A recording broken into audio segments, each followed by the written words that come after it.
Pete's on vacation, but we're still doing the cold open thing.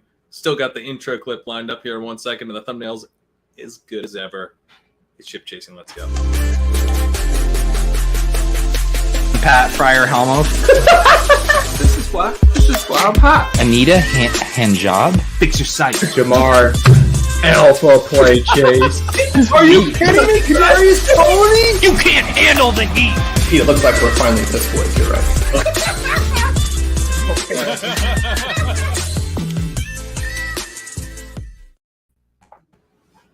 What's up, guys?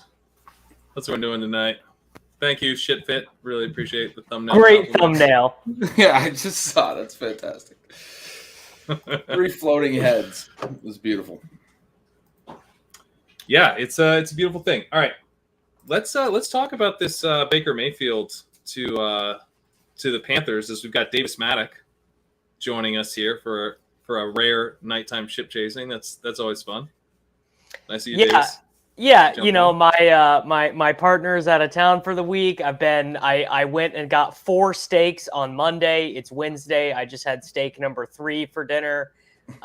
You know, it's just me and the dogs. We're just hanging out, playing a ton of golf. And I was like, hey, you got a Wednesday night free? Let's do it. Let's do a little ship chasing. And it worked out because Pete's on vacation. Yeah, I was wondering what the impetus was. Okay, so the partner's out of town, so you got the free night. I love it. We love to see it. And I had a feeling in the water that Baker Mayfield, that I felt the tremors. So you said before the show you had a hot take. You didn't necessarily want to put it in a tweet because then it can get dug up. But it's a great spot for it. What is this take? We want this take. We got to start. So just a couple players who Baker Mayfield has a better career YPA than: Josh Allen, Andrew Luck. Just a couple of those guys. Better YPA than I believe. Shit, there was a third one that really makes you scratch your head. But I lost it. And before Baker Mayfield was listed on the injury report last year with that shoulder injury, the Browns were averaging 33.5 points per game on offense before Baker Mayfield suffered. Wasn't that over like 2 games though? It was 5 games. It was 5 games. Okay. It was five games in the 30s before he suffered the shoulder injury. And to be completely honest, how much of Baker Mayfield sucks and is trash is colored by how good Odell looked with the Rams? I mean, just if you had to guess, what percentage of that is colored by how good Odell was with the Rams?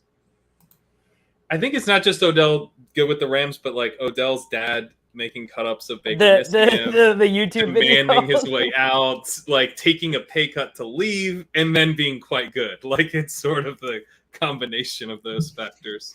I mean, that was a great video. That was a great hit video. It was a good video. There was some real bad throws in that. Like, you made a pretty good point with that video. That's some good editing.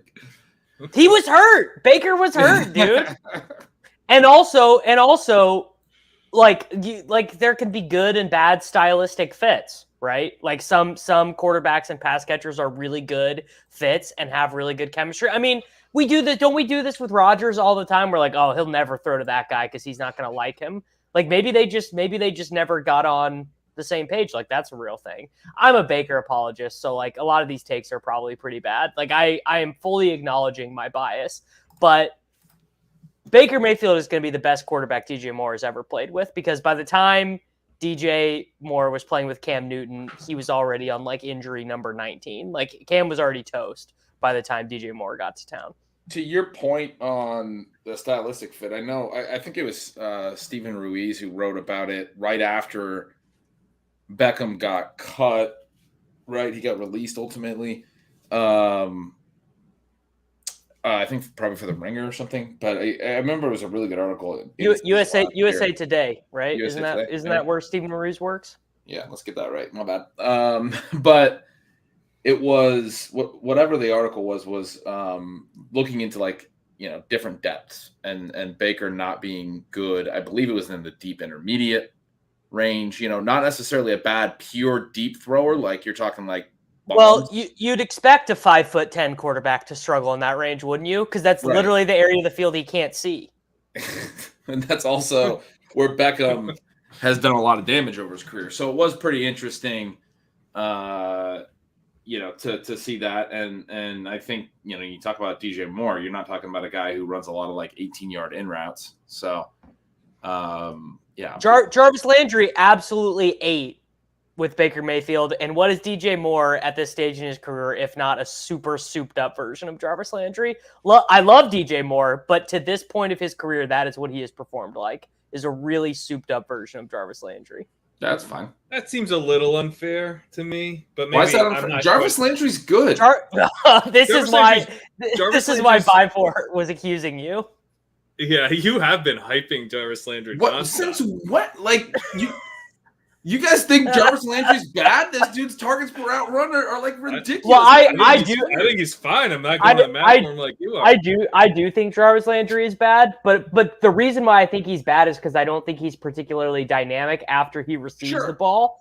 But DJ Moore is super dynamic after he receives the ball. That's like his thing. So that's what I'm saying. But so all I'm saying about Jarvis Landry is, yes, he's not a good athlete, not dynamic after the ball. This is not the other thing, but what he does, he's good at it. And then if you're going to say DJ Moore's a souped-up version of him, he's elite at earning targets. And what you're saying in the souped-up version is what you just said. That's how I was interpreting it. That DJ Moore actually can do things after the catch with the ball. I mean, that's a souped-up version of Jarvis Landry that can actually do stuff with the ball in his hand. It's like Cooper Kupp, or not Cooper, but it's like an insane player. It's a really good player, if that's who you're talking about. Yeah, the thing that made me feel like that it's not the best comp for DJ Moore is that DJ Moore can actually earn targets down the field, and Landry's 8-out has always been super shallow.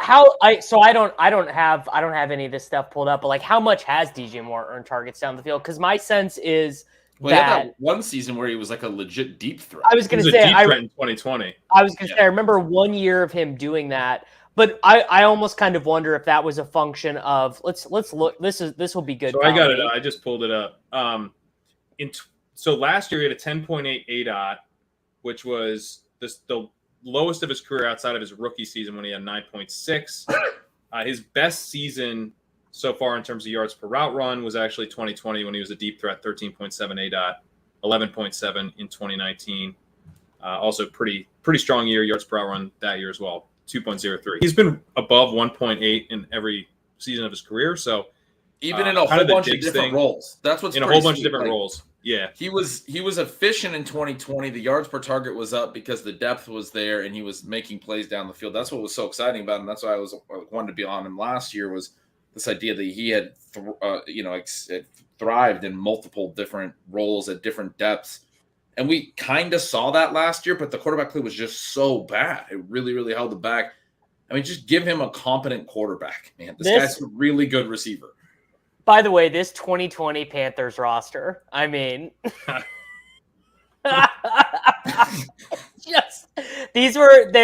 Rodney Smith was prominently involved. Ian Tom, Mike, this team, this is kind of like, you guys don't give a shit about this, but this big trade happened in the NBA the other day, and a bunch of people were like, they way overpaid. This makes no sense, yada, yada. But it was the Minnesota Timberwolves. Like, at a certain point, you should just not want to live in purgatory anymore. You should just try and do something, because being a super boring average team is just miserable for everyone involved. And Baker or Jimmy were the only opportunities the 2022 Panthers had at above average quarterback play. Nothing else they could have done would have gotten them there. I mean, maybe if they had acquired Russell Wilson, which apparently I can't remember the reporting. I mean, they were definitely in on Deshaun Watson, and that's the other thing now. It's like Jacoby Brissett's starting 16 games for the Browns, and now that Baker is removed from the equation entirely, I don't want any Browns. I mean, I think they're going to be so bad. Now, is it possible that they get Jimmy, right? Or that, like, I was wondering that's what I kind of had that thought too, of like, if Deshaun Watson is actually suspended indefinitely, he doesn't count against their cap. I think so. Technically, that allows them to take on Jimmy's cap number, I think. Yeah, and they got Baker to take a pay cut. They're paying some of his salary, but he also took a pay cut, and Carolina's covering some of the salary. So, yeah, they could probably afford Jimmy, and like, there's no bad blood, because the thing with Baker, right? Baker wasn't going to play for them no matter what. Like, No matter what. I'm done with you. So Jimmy's kind of like a Baker who doesn't hate you. He's probably a little worse, but he doesn't hate you, which is important. So before we get into the draft, the other skipping of the rocks or the secondary waves of this are, it does make it more likely that Jimmy Garoppolo starts games at quarterback for the San Francisco 49ers, and makes it much more likely that it does not. Marginally, right? Marginally, like because the Panthers might have landed him or something. Because the Panthers might have traded for Jimmy Garoppolo. I think what you guys just said about Garoppolo going to the Browns makes even more sense. I mean, these teams never want to trade these guys in the same conference. Now that Baker lands with the Panthers, if Watson gets suspended, the Browns very well might grab. I mean, I actually think that is like if Jimmy to Carolina was going to happen, it already would have happened. No, this is like fan fiction. Us trading Jimmy Garoppolo to the Browns is like literally fan fiction. But the other ripple that I think is even more interesting, and we saw this affect ADP, was like I think there was a rap sheet report, I don't remember who it was, that like brought up the Baker to Seattle stuff. And Lockett and Metcalf were both going earlier for about a week. And now they are, I don't really see a way that Drew Lock or Geno Smith is not the quarterback. One of the biggest things I thought immediately was, okay, I mean, if Baker's not going to Seattle, then Geno Smith is actually starting week 1. Like, this is actually a thing that's going to happen in 2022. So we've made fun of, and Zach Kruger tagged me in the clip of us talking about Washington just completely jumping the gun on the quarterback market in the most hilarious way by trading for Wentz for 2/3 when you could have gotten Baker for a 5th. But I can't believe Seattle's just going the complete opposite way here. Like, if they sit out the most liquid quarterback market in the history. Well, I mean, this is why I was going nuts on draft day, because you Davis, you just hit on this with Carolina. The worst thing in the world is just to be mediocre. They go get Baker, they're probably just going to be mediocre. Extra bad in the NFL because it's so hard to get the number 1 overall pick. And like in the NBA, tanking is like whatever, guys can go get their numbers. But like you're asking 53 guys to go risk bodily harm to marginally improve your draft odds. It's very tough. The other element of this, and Baker to Carolina is great for DJ Moore, and I'm excited about it, believe me. But this is just such a stupid move for those reasons. It's also a stupid move because what if you could have caught lightning in a bottle with Matt Corral? Or want to be using the reps in 2022 in a lost season to see if Matt Corral can be a guy, and then do it again next year and then do it the next year. And this is why I was so mad about Seattle too. What are you doing with Geno Smith and Drew Lock, who are guys we know are not the guy? Just take Sam Howell in the 5th round. You got it handed to you. They have to believe that there is some marginal chance that Drew Lock is an average NFL quarterback, that they can unlock. Is that why Geno Smith is going to be the starter, has been the rumor the whole offseason? I mean, that is... If they believe that, how Carol, is Geno Smith your time has come and gone. But by the way, Casey says, I have so much Carol exposure. What does this mean? Is there some kind of coaching league that you're... I think he means Matt Corral. I think he means Matt Corral. Okay. Yeah. So... Who, by the way, I have a little bit as well in the Galaxy Brain DJ Moore stacks. I had a little. Davis, you actually got me off that because on one of the Sports Grid shows you mentioned like Baker going like, oh, if Baker goes to the Panthers, like all the Corral stuff is dead. Got to stop doing that. And I was like, yep, I sure do. Yeah. And I in the Superflex puppy, I took Baker a ton because he was going like quarterback 34 or whatever. So it just felt like him and Pickett were the big values in the Superflex puppy. I sat out the Superflex puppy. It was one of those things where like I was like, it's good for your mental health. Good, very good mental health decision. It was like 40% full in 2 days. So I was like, that went quick. I was just doing $5 DraftKings drafts while playing FIFA Ultimate Team upstairs, like because I just am like I gotta grind this EV. I gotta grind this EV. This EV cannot go. Like I gotta max everything. Oh man. So just to get back to Jimmy fan fiction, because I maybe I just like this fan fiction too much to let go, but like if Watson is suspended for the full season, and it seems like once this hearing comes back, if there's any kind of suspension, my reading of it, and this could be wrong, but the way I was understanding is that if they give him a suspension, Goodell's gonna push for a full season suspension. And then that is different than an indefinite suspension because remember the language of the contract stipulated he'd still get paid under a 1-year suspension, but not an indefinite suspension. But that's why Goodell was going to push for indefinite. Indefinite will be at least 1 year. Yeah. So, but I think if like the judge recommends like no suspension, then the NFL's in a tough spot. I don't have a full understanding of the legal system, but the NFL's own private legal system. yeah, exactly.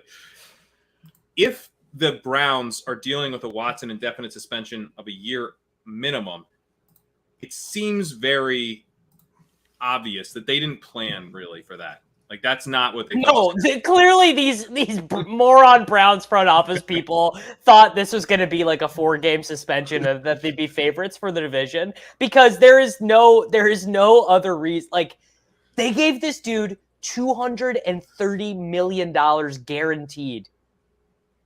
Yeah. Like, which was the only reason.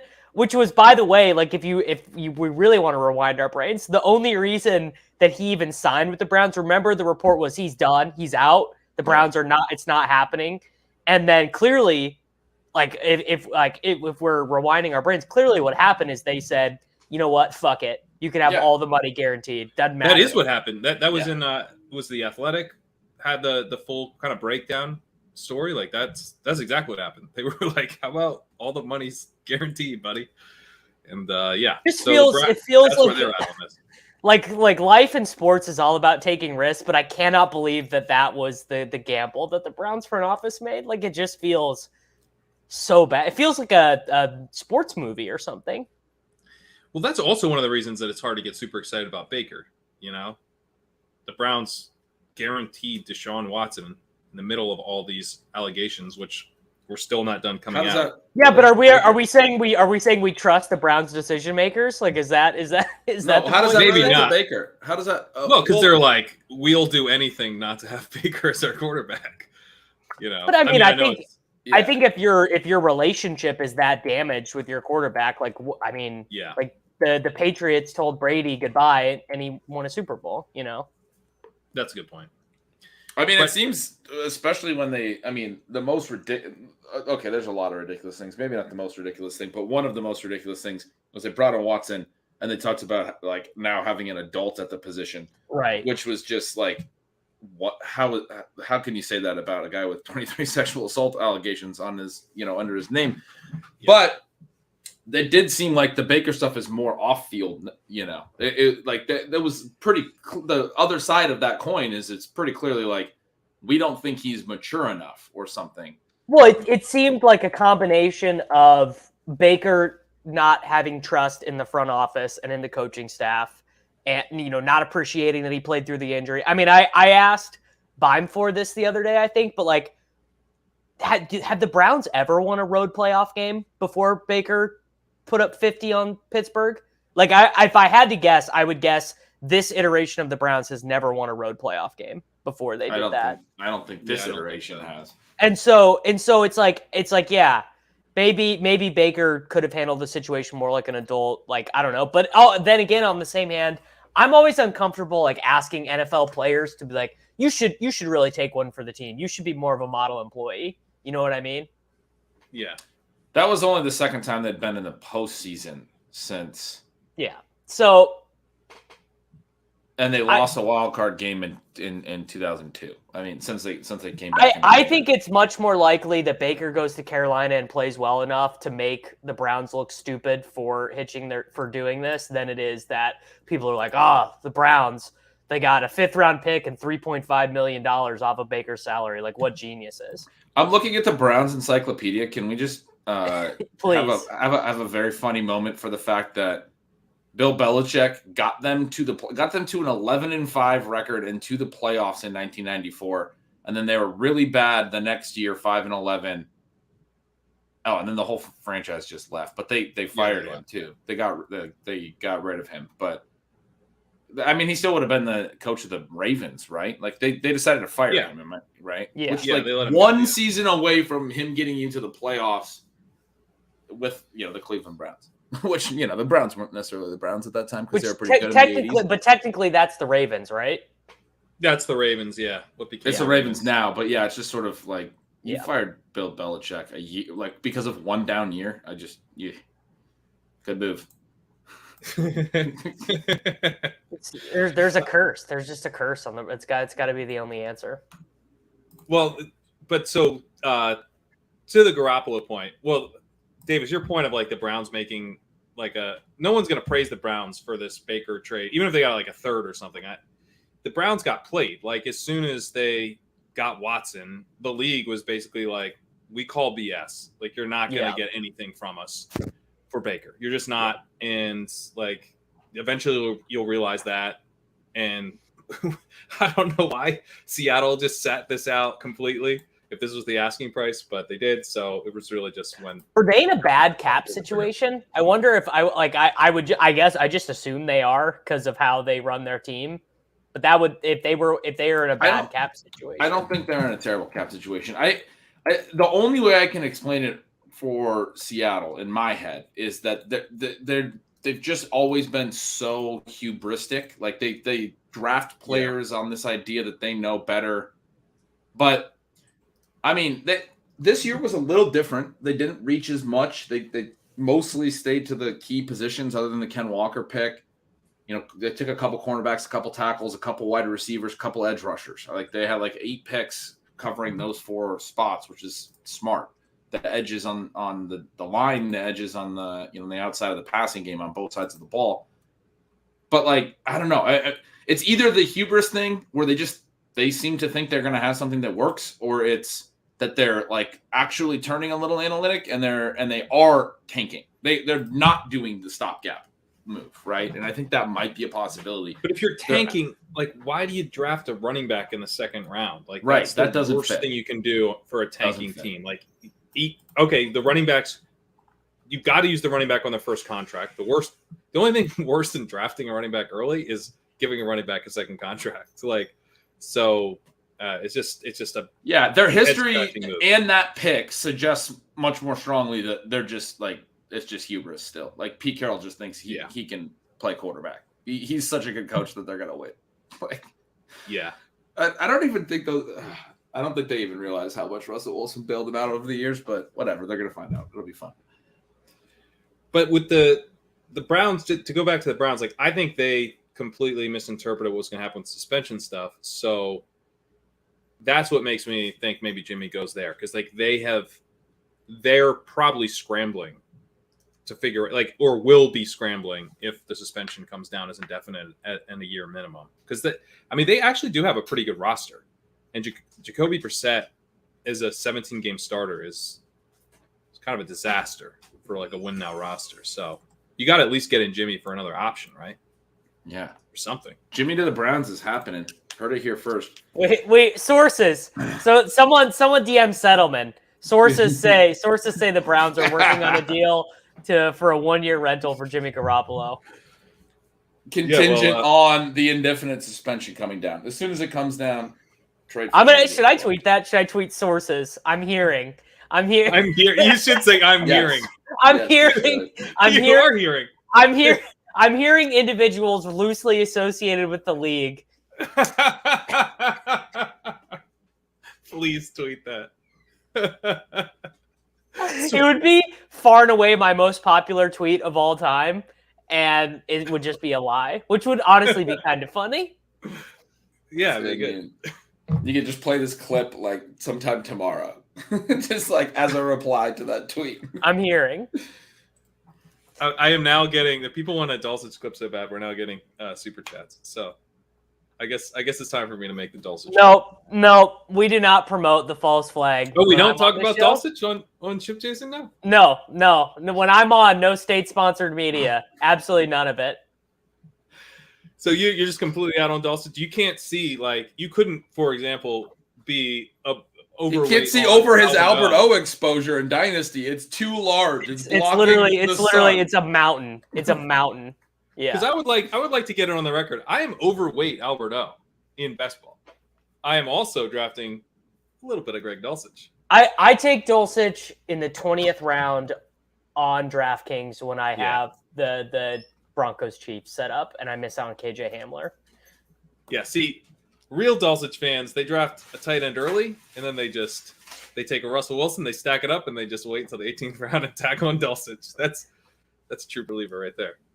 Gretch, you're maybe one of the only people in my life I haven't asked this question yet. Okay. But Taysom, you probably don't even know this. It probably hasn't even been brought up on the show because you're banned in Washington. But Taysom Hill is a tight end on Underdog. How would that influence how often you wanted to draft him in the last round? I mean, I think with Peyton gone, I would not. I don't really see a lot of scenarios, but I understand the game theory thing. So I'd take him a little bit, you know. So these are my two counterfactuals that I always present people. Actually, Corain and I discovered this the other day. Their offensive coordinator is the same guy it's been since 2006. Like Carmichael? Yeah. Is it Carmichael? Yeah. Yeah. Pete Carmichael or something, right? Pete sounds right, but I'm not gonna swear on that one. So he had to have to some degree been on board with the Taysom stuff. I don't think you can onboard him. I don't think him and Peyton are having these meetings every week. Like, there's no way Carmichael is like, I'm not doing this shit with Taysom this week, and Peyton just overruling him. Like, that had to have been a group decision. Sure. The second thing is, and that I think maybe even the more important is, especially with the Kamara suspension, I don't think you are drawing dead to getting regular tight end gadget points from him anyways, the same way you would from Mo Alley Cox or Trey McBride or Greg Dulcich, basically. With the 1 percentile that he starts some games at quarterback. I did it a little bit, and then it's tough because, like, Logan Thomas is in the 18th round. It's like, you know, with Logan Thomas, it's like you're basically betting he's healthy by the end of the season. And he, you know, actually gets a lot of routes as a tight end. So there's like a decent, like the tight end in the 18th round on Underdog isn't completely dead, which is why I haven't. But they're totally dead. They're totally dead to be a league winner, though. 100% dead to be a league winner. What? Tight ends in the 18th round? Not if they get in the end zone twice. I mean, it's like Trey McBride. You know, if Ertz rolls his ankle. Jordan Reed was like an 18th round pick the first year he was the overall number 1 tight end. Like, there's definitely been Kittle wasn't an 18th rounder, but he was late. Okay. Walker was like 9th, 10th round. 9th, 10th round is very different. It's different. You're right. The real argument against it is, one, you're getting 0 points a lot of the time, and then 2, you're also foregoing lots of other 18th round picks that could be this year. Davis, who are going to be our terrible late round tight ends that we argue about this year? Because last year we argued about, you had Juwan Johnson, I had Tyler Kroft on our team that we did together. I mean, Alberto is my most drafted tight end. This is where to cull my exposure, so I don't just take him all the time. My rule with Taysom now is that I take him as the second tight end when I get one of Kelsey, Andrews, Pitts, Waller, or Kittle, because that way. I was going to ask, how are you playing him? I like that. Playing him within an elite tight end makes sense. Yeah, I think that's better than using him as the third tight end when I have like Irv Smith and Robert Tonyan or whatever. Like, because in that case, I'm really just betting against the guys that I had already that had already tripled up at the position. The other one I was thinking is if you like are just legit thin at tight end and you have. Like not even like even deeper and you go super late, then if the rest of your roster is real strong, I can see taking the swing on Hill and being like, at least this guy has the ability in the shootout in the weeks 15 to 17. He has the ability to score 20-point games because he can do it by playing quarterback, basically. Right. Yeah. Are you guys doing any 4 tight end builds? DraftKings, I don't hate it because. As Kyle Dvorak says, everyone goes later on DraftKings somehow. Like somehow every player you like has not a later. The quarterbacks. The quarterbacks. And that's so what we determined is that it's the running backs we don't like and quarterbacks go earlier, so it makes it feel like all the guys we like go around later, basically. Right. But yeah, I think if you wait until like round 13 to take your first tight end or what? I mean, what's the difference in round 20 besides your 4th tight end and your 9th or 10th wide receiver? Like, functionally, they're very similar. Yeah. There's a couple people in the chat saying like no one takes Taysom or it's a good the answer is to not take him. I mean, that's fine, but like there are all like we would have said the same thing about Cordero Patterson at this point last year. That's why people were talking about Cordero Patterson. Some people were taking him. I remember like I took him a little bit, not nearly enough. I think I took him on like 9% of teams or something. I think it's a super good comp because with Cordero, we're saying, okay, well, what if this thing we've been talking about for all these years actually does finally pan out? One of the things with a guy like Taysom, it's like, okay, well, we've been waiting for it to be Dude, he this had 6 league-winning receiving thing. touchdowns one year. Right, and it has been a week-winning thing when he's been a tight end eligible on FanDuel and DFS. He was 90% owned one week on FanDuel. Yeah.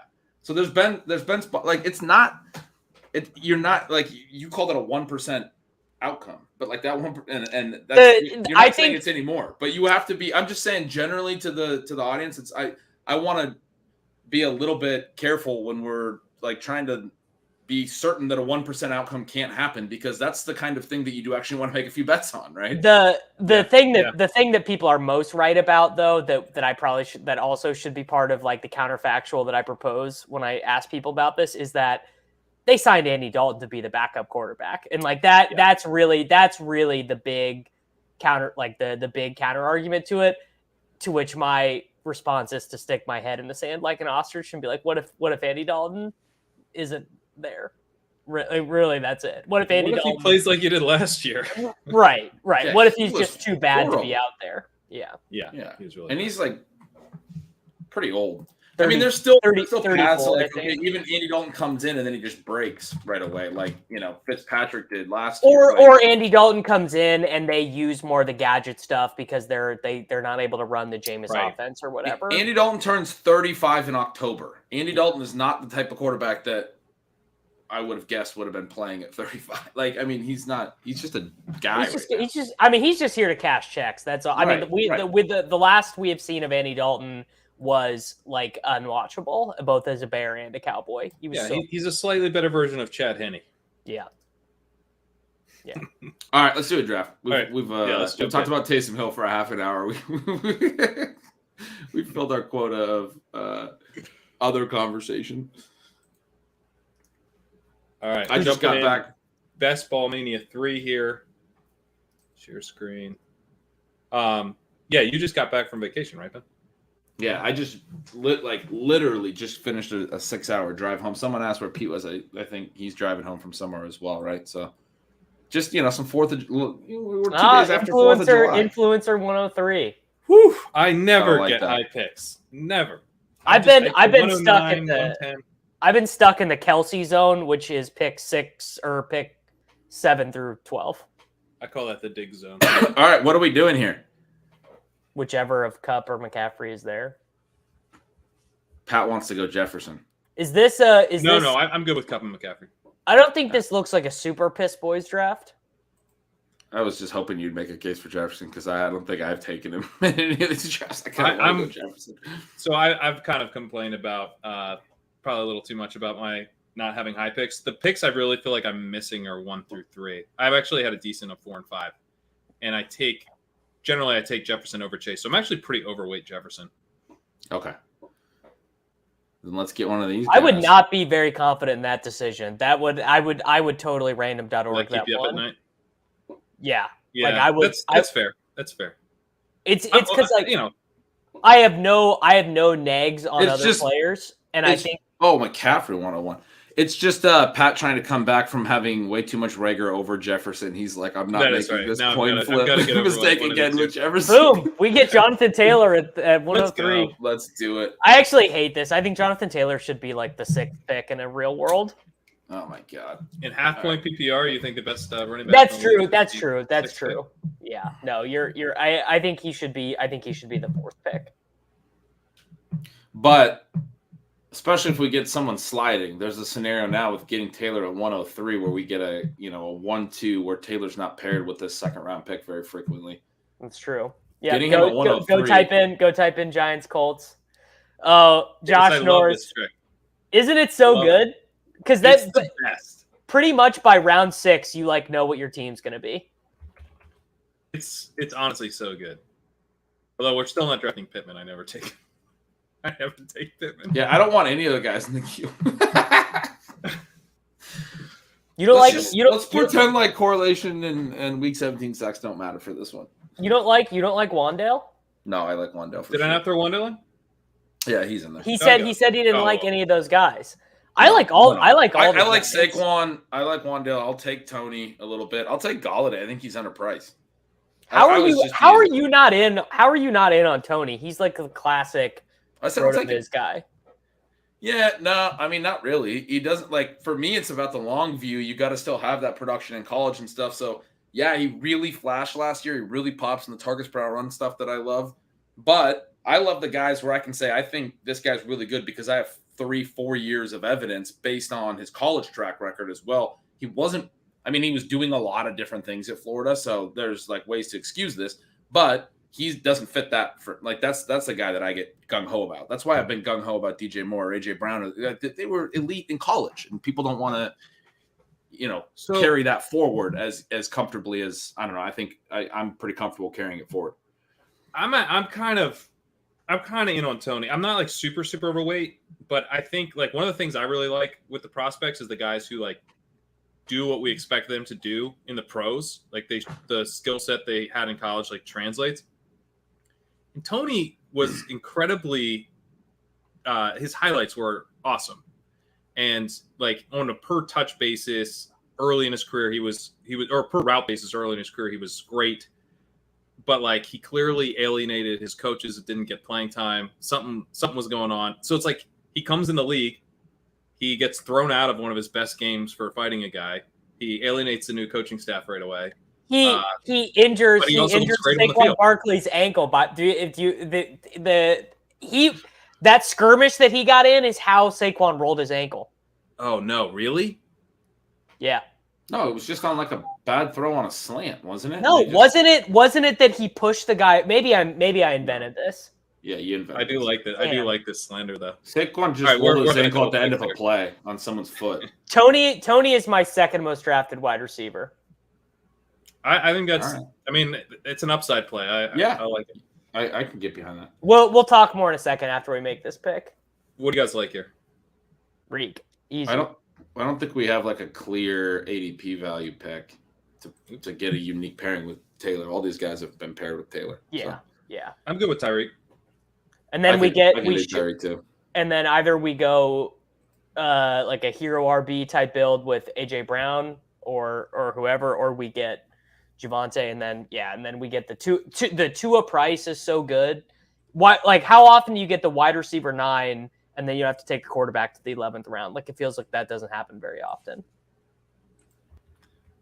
I have not been drafting like any of Tua.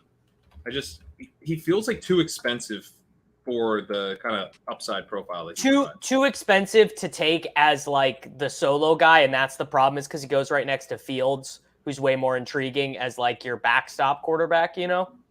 Yeah. Yeah. Man, we should talk about Fields, man. I'm pretty worried about him. It's gonna be bad. It's gonna be bad. Yeah. All right, Chubb or Javonte in the third seems pretty good. I like Pitts. I like Pitts. I've got a crazy amount of Pitts because he gets to the end of the third round these days. I mean, we have our anchors. We have our anchors at every position, which my lizard brain likes. So, do we want to do Pitts? Is that what you guys? Is that what you guys are looking? And I think Pitts' ADP is going to rise too. So I like drafting Pitts in this dead period right now. I like that.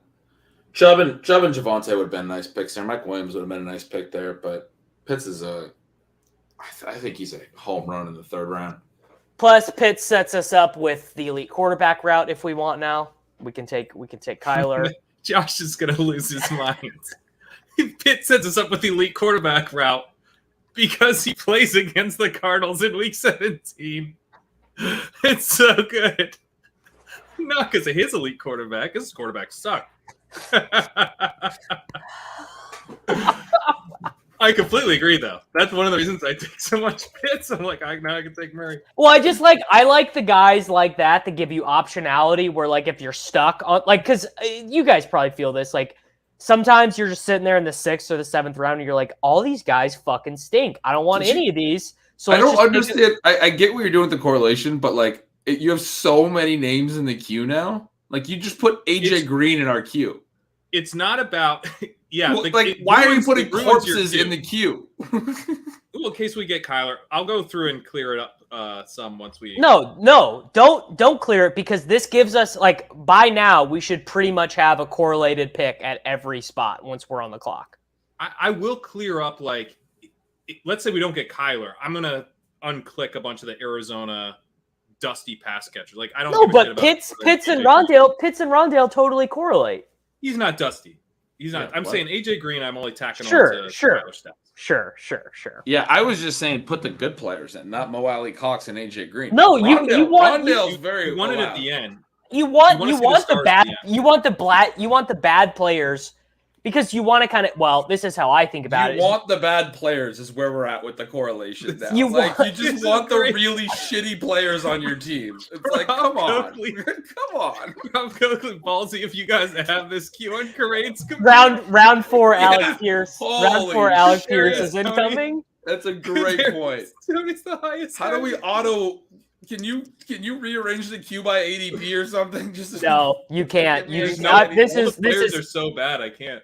This has happened to me where I've auto picked Jerick McKinnon in like the 12th round because I drafted Kelsey and clicked all Chiefs, you know? Oh God. That hasn't happened to me yet, thankfully. Color to the top just to be safe.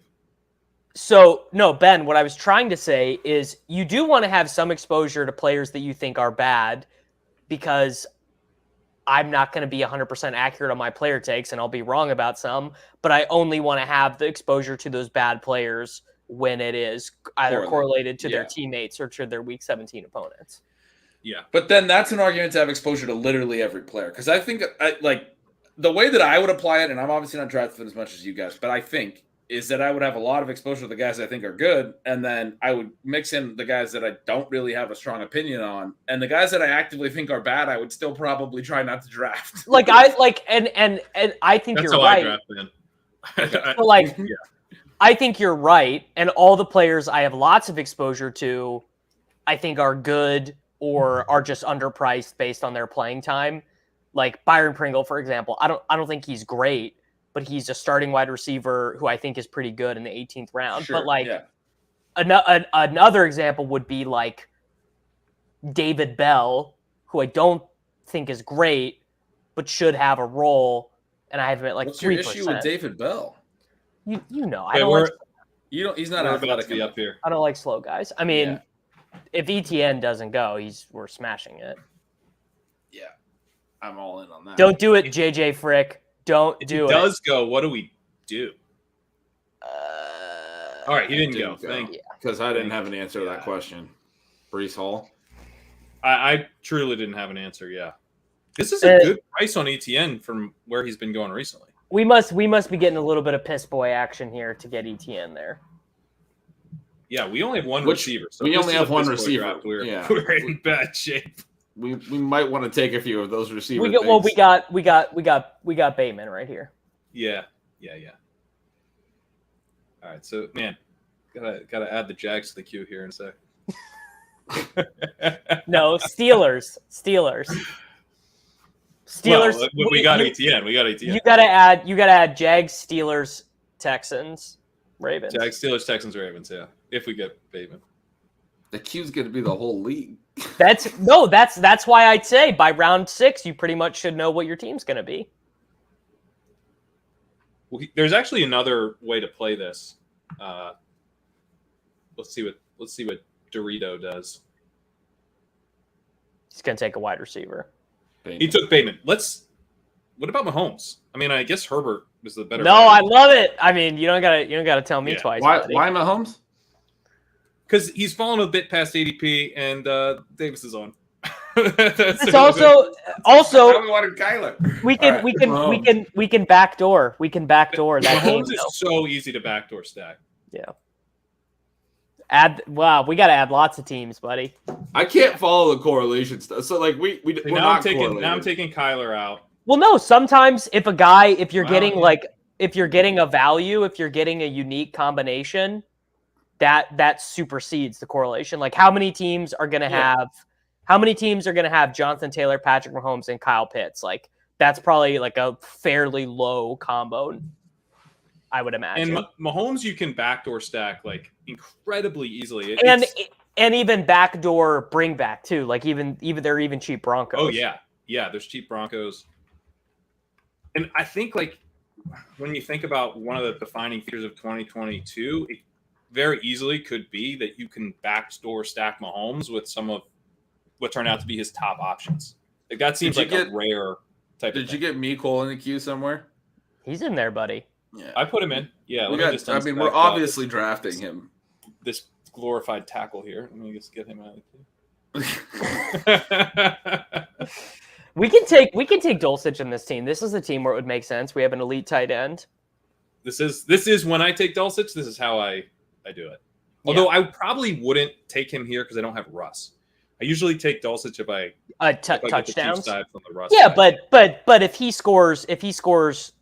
if Russell Wilson throws for 360 yards and 2 touchdowns, and the 2 touchdowns are to Dulcich, and Mahomes loses his mind, you'll want Dulcich in Week 17. I feel like Nick right now. Wait, let me. He says, I love your onesie positions, but I'm a little worried about your receivers. I'm a little worried about the receivers are going to be. This is so funny because this was the bit. Also made our receivers good. This was the bit last offseason was every time I would do a draft with you guys, I was the running back guy. But I didn't really like what could we do?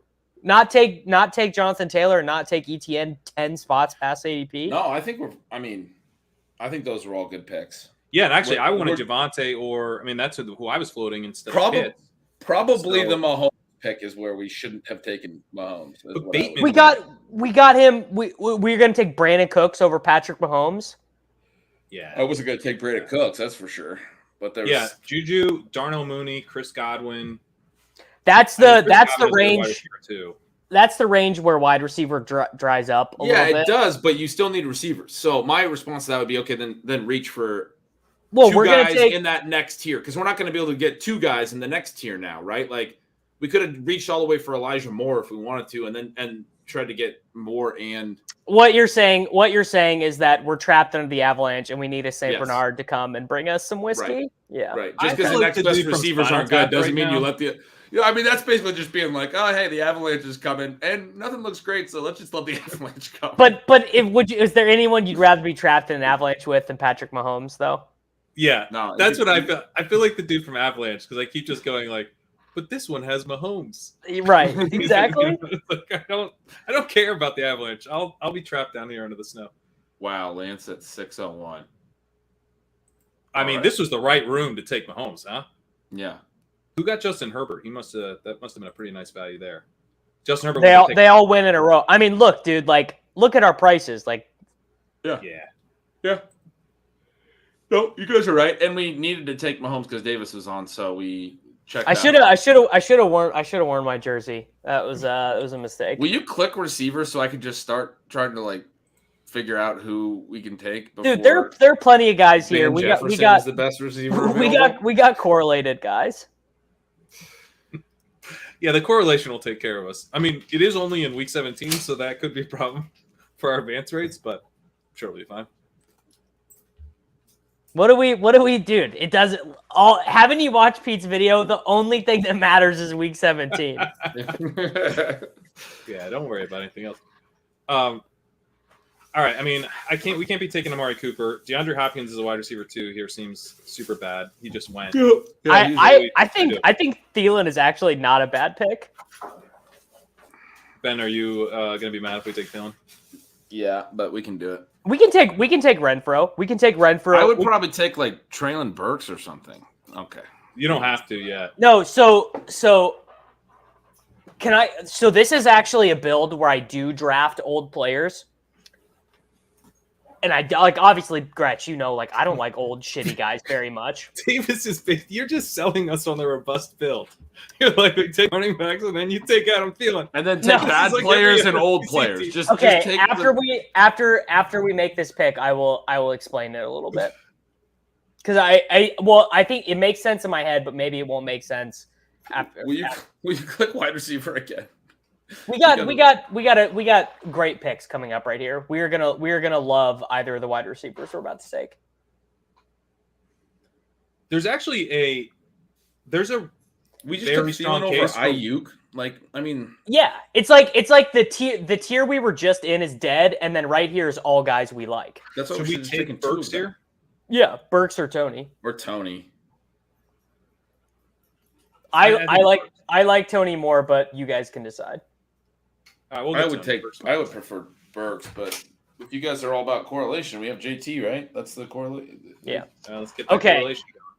So real quick on the Thielen thing. Obviously, we would expect a guy of his profile to get injured or slow down in production towards the back half of the year.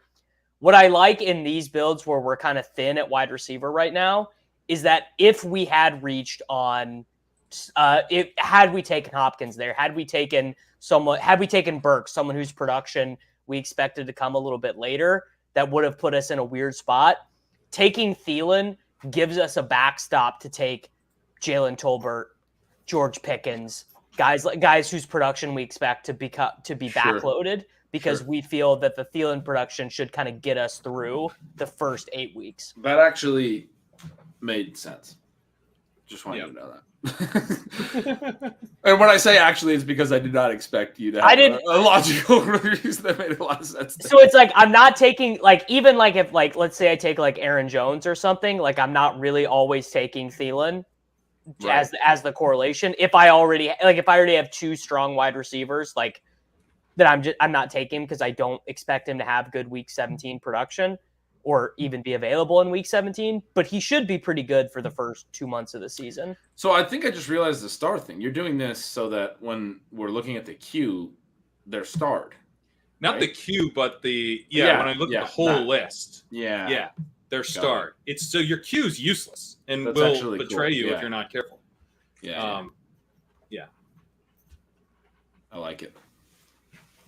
You figured it out, Ben. It's literally so that when we get on the clock, we'll just look and we're like, oh, that guy correlates. That makes sense. That way you don't have to track 18 different correlations. I was really confused about what was going on at the queue for a minute there, but I've figured it out finally. It's also CH jumps out here, not.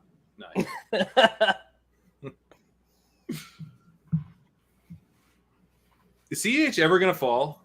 I thought I was gonna get like cheap CH and I could take him after Damian Harris, and that never happened. Buddy, who are you talking to? You're talking to the guy who's been waiting to draft 10th round CH all offseason. It's just not happening. What's going on? When are we getting 10th round CH? It's not happening because the casuals are going to be coming soon, and the Zeke effect is going to happen on CH. We're like, right. He's the starting running back on the Chiefs, bro. That's a 6th round pick. Yeah. It just means you get to take more Rojo. Well, I already have plenty of Rojo. I actually have been forcing myself to take other running backs in that range because even for me, the Rojo exposure was getting a little high. Are Sky and MVS gone? MVS might be there. Sky's definitely gone. I saw him go. MVS is still here. All right, we are sweating it out. The room is going to I have a bad feeling the room is going to do it to us, but what can you do? We're sweating out MVS. Yeah. As our wide receiver 4. That's where we're at as our wide receiver 4. And Thielen's one of the other receivers. Good Lord. I hate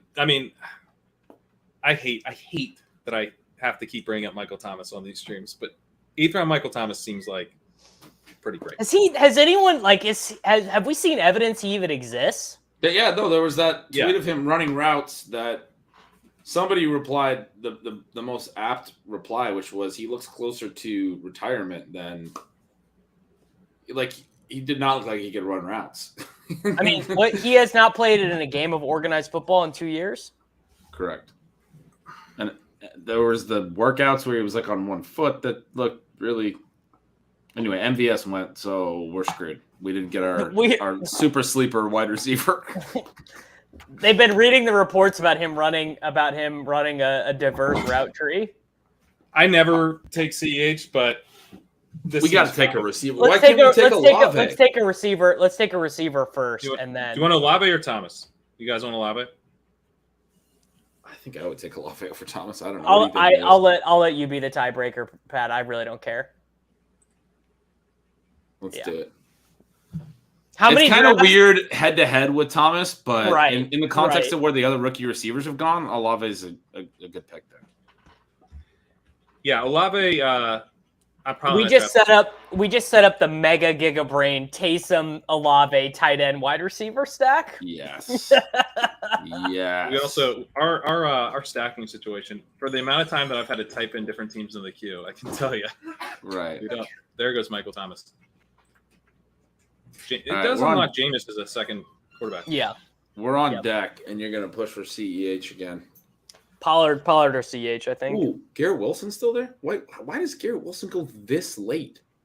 Because he's running I behind always Corey forget Davis, about dude. the fact that he goes behind Olave. I'm 100% into draft Garrett Wilson here. I'm good with that. Let's get some receivers. Do you want to make a CEH push, Davis? No. Okay. This will rectify our earlier transaction. Yeah, this actually fits with everything you said about Thielen. To get Olave and Wilson there, maybe they start slow. They do still have obvious scenarios where if they're good, they have strong second halves. Thielen helps us do the first half. It's kind of piecing together a little bit. It kind of works. Yeah, Thielen could be the Tyreek should help. Some of the guys from Pete's Discord are in this with us, but not ship chasers. They're from the NFT Discord, and they're doing the thing that all people who draft with Piss Boys do for the first time. With look at these running back values. Oh god! I mean, we did it. It's hard not to do and then you have to remind yourself. Oh yeah. Well, it's like there's a difference between doing it for Travis Etienne and doing it for David Montgomery or whoever. Right. And now we got stacks set up. We're gonna take McCole Hardman with our next selection probably. We got Mad Broncos to take. I'm just really glad we're at 5 receivers before pick 100. We narrowly got it in, but I don't think I could have slept tonight if we didn't make those back-to-back receivers. This is a good question for the chat. Given how easy it is to do at ADP and given how high the total in week 17, what are the odds that there are 3 or more players from Broncos Chiefs on the winning lineup? Or maybe the better question is, there's got to be a better way to phrase that question. I think the question basically comes down to if you advance a week 17 lineup with the total being what we know it's going to be, are you going to want to be eating that chalk, right, and have a lineup that has that game stacked some way? Do you want it full stacked? Do you want it partial stacked, or do you want to fade it? Right, because your lineup. Because those combos, one, because we expect those offenses to be so good, so their advance rates should be good. But two, assuming that those offenses are fine or above average in week 15 and 16, I mean, we are going to see so much, and random guys too, like Alberto and Melvin Gordon and Hardman and Sky, not even the super premium parts are going to be there in on so many teams. Yeah. They're going to be there because the Chiefs they're just completely uncertain. It's like a rare thing where that there's going to be a ton of. I guess there's a chance that the Chiefs do take a step back this year. But we don't have another Chief right now. We took Garrett Wilson instead of Clyde Edwards-Helaire. Yeah. Which was smart because Clyde Edwards-Helaire is not a stack to Patrick. There are other available Kansas City Chiefs and Denver Broncos. I would like a Kansas City Chief touchdown catcher. So it's gonna have to be Mecole Hardman. Yeah, I was gonna say Jerick McKinnon. I mean, I do like. We're taking McKinnon on this team in the 15th round. Yeah. Sure. Let me just make sure he made it in the queue.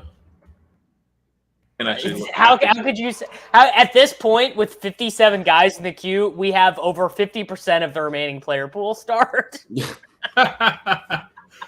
Fuck! Hardman just went. That's one of the club NG my guys. He told me he was going to do it to be a dick. What can you do? The nice thing about him sniping Hardman is that Hardman's going to be on the bench by the end of the year. We're gonna take Ramondre here. Easy. I'm good with that. You good with that, Ben? Sure. Correlates with Tyreek. What if we take Landry? Do you want to take Landry? I would take. We have Tyreek. Let's take Chase Edmonds. Oh, we can take Landry. I don't care between Edmonds or Stevenson. I like them both, but not Landry. Olave and Landry are bad. You got to click because our queue is too full. Oh my God, Wandale. 1 second. Oh, You got him, oh, you got to be careful when you use the star trick. It can turn against you. Oh, wow. Yeah, I mean, like we literally would have gotten auto drafted Wandale there. That is the drawback. You guys aren't concerned that Ramondre squeezed? Fuck no. Like Pierre Strong's good too. He does the squeezing. Ramondre does the squeezing. Yeah. He is the one. He is not getting his door knocked on. He is the one who knocks, Ben. He is the one who squeezes. Ben's so bummed we didn't draft Landry. No. Why like Landry? Like we already got our old guy. We have Tyreek Hill. Like we don't need Jarvis Landry in half points. I just want to see where you guys go with this. I'm going to mostly just. I'm entertained while drafting with you. Well, unstacked Mahomes this team's not ideal. This team is probably not drawing live to win $2 million. Yeah. It could win our league. Yeah, it's not going to win the whole thing. I kind of think we could go Edmonds here and then be done at running back. Thoughts? Well, I think we want to take a Chiefs running back, so I think we should not do that. We should take a Chiefs running back then, guys. What do you think about that? That's what I want to do. Let's take a Chiefs running back then. Yeah. All right. Ahead of ADP in the league running backs are falling. Running back goes 10 picks after ADP. We're taking a half a round ahead of ADP. Half a round ahead. You got to do it though because of the correlation. Hey, I don't know if you've seen Peter Overset's YouTube, but nothing matters but week 17, man. I mean, we're really going to roll into week 17 with no Chiefs correlation? I mean, again, I love. Is Ronald Jones like correlating with Patrick Mahomes? Like, I understand that they do correlate because they can score 50, but like Ronald Jones upside scenarios are where he gets to run the ball a lot. Let me paint you a picture, Gretch. Let me get comfortable here. Ronald Jones ain't catching any TDs. McCole Hardman running deep. Some safety on the Denver Broncos. I don't know any of their safeties. Instead of giving up the touchdown to McCole Hardman, because that would be beyond embarrassing, he just tackles him on the 1 yard line, just shoulders him, clear DPI. You know, I don't even know any NFL refs' names. This would make it a lot better if I did. Flag thrown, balls on the 1 yard line. Kelsey goes in motion. Hands the ball off to Ronald Jones. Great scenario where our quarterback and our running back combine both. Ronald Jones will get it. Ronald Jones gets by. Ronald Jones may go all the way. Being chased from behind. The Jones have it up. Still on his feet. Ronald Jones, 98-yard touchdown. Delayed ass clip right there. But no, I loved your breakdown because Patrick Mahomes would get 0 passing yards for that play, and Ron Jones would get 1 rushing yard and a rushing TD. Okay, let me do it again. We couldn't even do it the first time. They run the play where they all jump and turn in a circle. Mahomes fake hands off to Travis Kelce. Ronald Jones leaks out, uncovered. Easy toss, pitch and catch. Uncovered touchdown, Ronald Jones. All right. I like it. We get 12 points for that. By the way, I would like to thank whoever took Hardman, as it meant that I got to reach half around for Jones.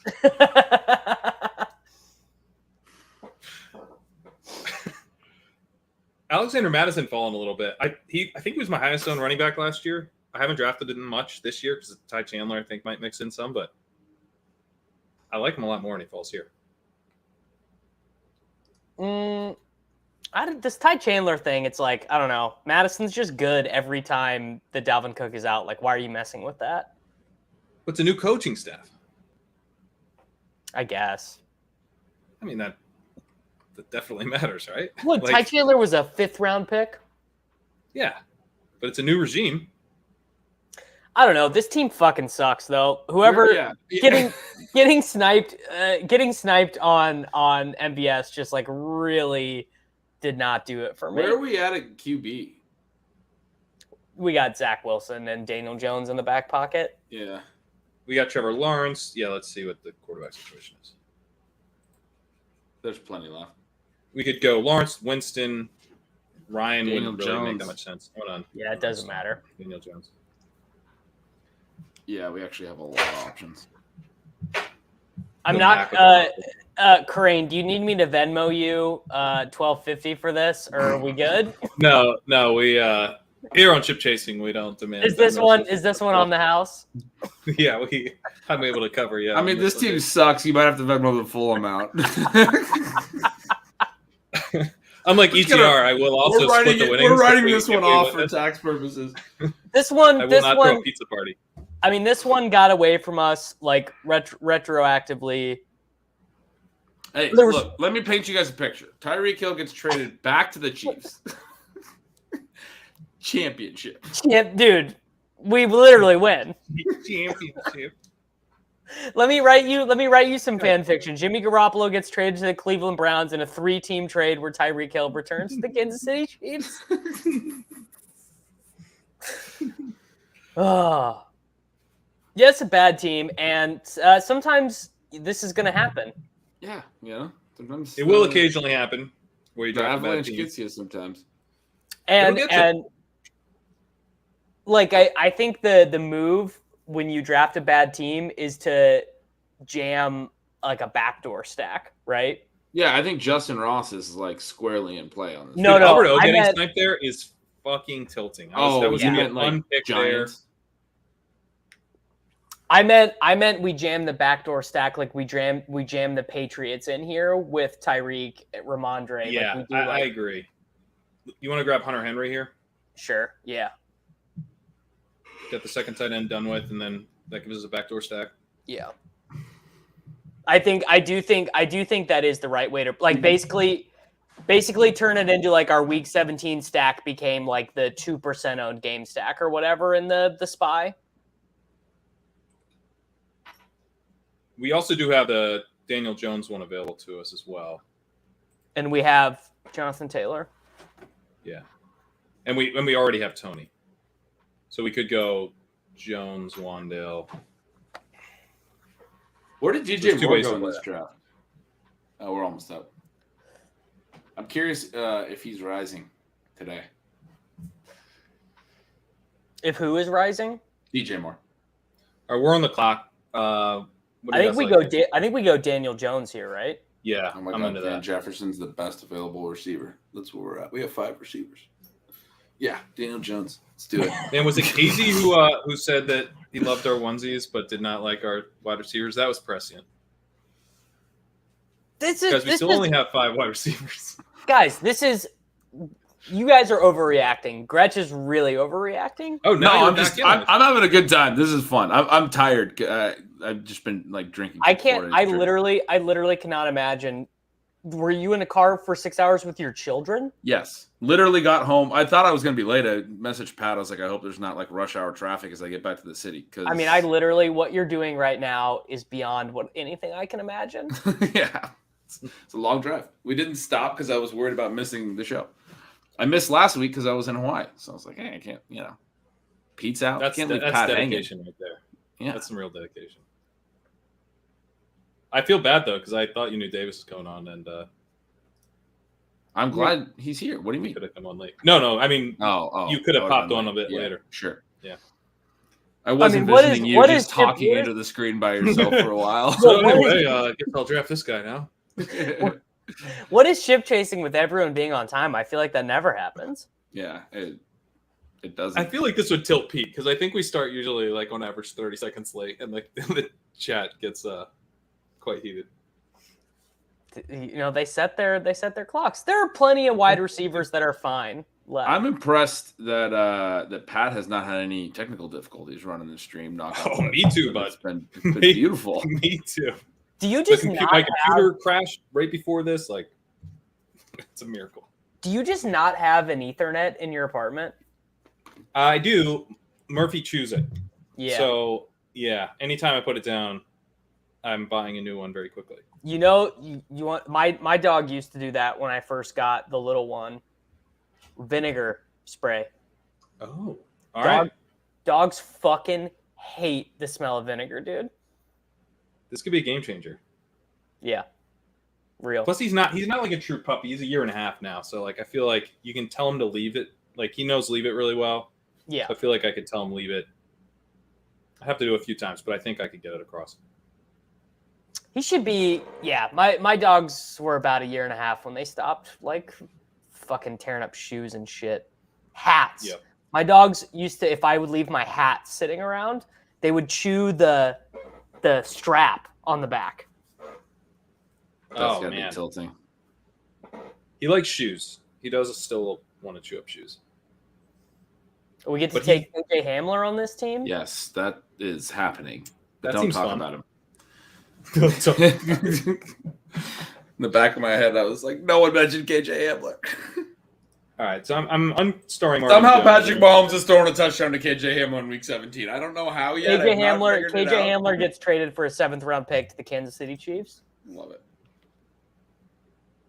Van Jefferson goes. That's what we like. Love to see that. He was uncorrelated. We weren't going to be able to take him anyway. No, I mean, it's just we weren't drafting him, so the sooner he goes, the better. Right. I was just saying, any reason I could come up with to not to X out Van Jefferson, I'm going to come up with it. Will we click on wide receiver again? So we can see like what we're. Brian. Do you guys know where Pete is? He didn't show up for lulls. I've been in StreamYard waiting room since 3. Not sure he's going to show. It's just such a great fucking end to that. Yeah, I think. I don't know. I think he said he'd be there at 8 or 10 you should probably text him, dude. Brian is so funny, dude. Yeah. Yes. One of my favorite people to talk to, and we literally don't agree on fucking anything. Not one thing. Dude, he has some good tweets, man. He's these like random. He is a good tweeter. One-liner. He's great at it. Brian, Keep waiting. I'll keep waiting. All right, what are we doing here, good boy? Pete's back. Said he might jump on late. He's making a good decision. We got Ronald Jones, dude. With good with business Mahomes. decision here, Pete. Pierce, right? Did Hamler go? Yeah. Yeah. Hamler just I went one pick before us. God damn it. Pierce, right? That's where we're at. Yep, definitely. What can we do? It's a bit tough. Will you isolate the receivers though? Like, are there any good ones that we're not thinking of? Yeah, Wandale, baby. I think we might just want to reach for Wandale here, knowing this room. Yes. It's not even a reach. Yes. Yeah. It's a slight reach. We Wandale- could probably wait for him to get back. What about Will it's Fuller? literally like 18 picks at 80. What about Will Fuller on the bet that the Chiefs get him cheap late? Oh my god! By the way, I don't think that's gonna happen. I'm starting to get. But you don't have any other way of getting a cheap pass catcher. Yeah, we got to do. pick free agents. I'm starting to get really worried that the Bills are going to sign Will Fuller after all of this Gabe Davis discourse. Oh wow! Oh no!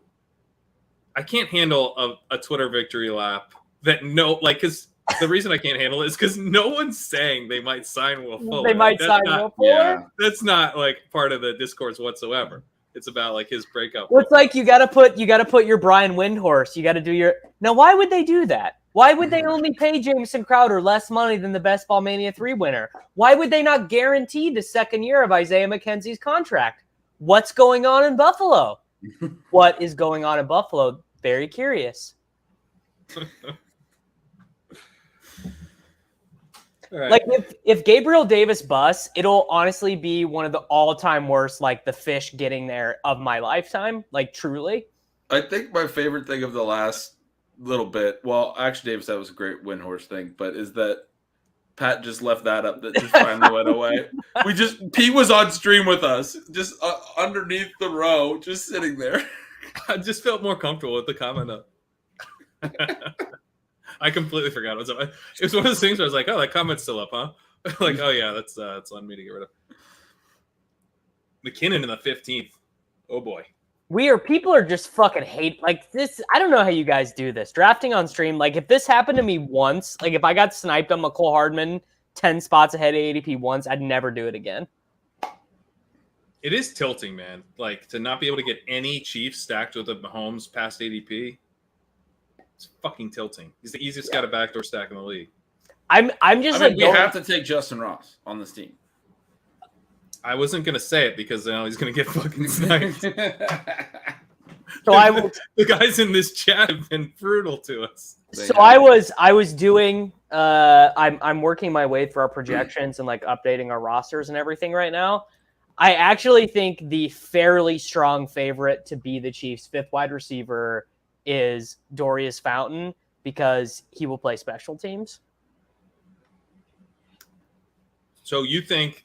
So that means what? Gordon is not going to be. So it'll be Gordon or Fountain, or maybe they keep 6. But I don't think Justin Ross is going to have to be like good enough to play as a rotational wide receiver week 1. I think for him to make the team, which just feels hard. Which is he seems like a practice squad guy. Why do they need a special teams guy there? Like Miko plays special teams. I don't think they can afford to play him on special teams now. I think you could afford to play him on special teams when you had 4 other wide receivers, so you could give snaps to. But I don't.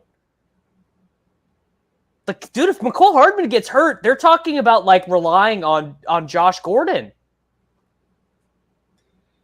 I think they would rotate Juju and Sky in the slot and figure it out. I think they'd be fine. Let me look at. I mean, I could be wrong. Let me look at Hardman's special team snaps from. I was looking at Juju played. He only played 2/3 of his snaps in the slot in like 2019 and 2018. Very similar, like right around 2/3 of his snaps. Then it was up to 80% the last 2 years. But like, yeah. So just on this topic, Hardman only played 42 special teams snaps last year, which was like a huge decrease from the years before. And he is more relevant to them on offense now. So I just don't. I mean, maybe Sky Moore maybe the answer is Sky Moore plays special teams. I don't know if he did it at all in college. yeah, I don't know. I mean, generally they kind of make rookie wide receivers do that shit. Yeah. Remember Dez Bryant returning punts? Right. He was awesome. He was after the really. catch. That was his. He was incredible. I think Dez Bryant's first touchdown was a punt return, if I remember correctly. Dez was That good. sounds vaguely familiar. The kids don't Did know. Julio just go? God damn it! This draft fucking stinks, dude. Josh Why- Norris jumped in to suggest Julio, and I've quietly just been excited to draft him ever since. And, All right, Giga Brain, 19th hour. Odell Beckham signs with the Kansas City Chiefs, is not active until December, but plays in Week 17 for the Kansas City Chiefs. Boom, done, drafted. It's literally the only thing. I mean, this draft. I was gonna Galaxy Brain Visca because there was actual talk of Visca Of that happening. Oh god damn it, that's so much better. Yeah. And we have a clip for that. But Davis used up the entire 30 seconds talking about Beckham.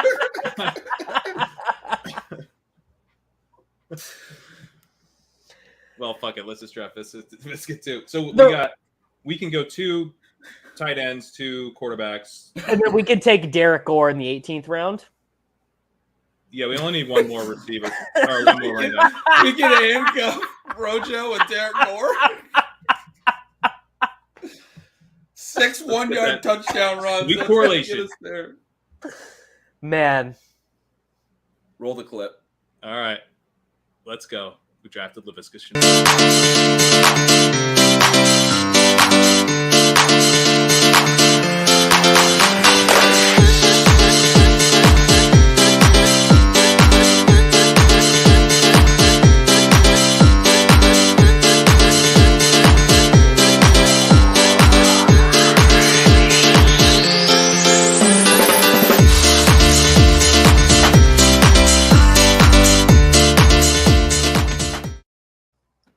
I never realized how fast he looks in that one that's sped up.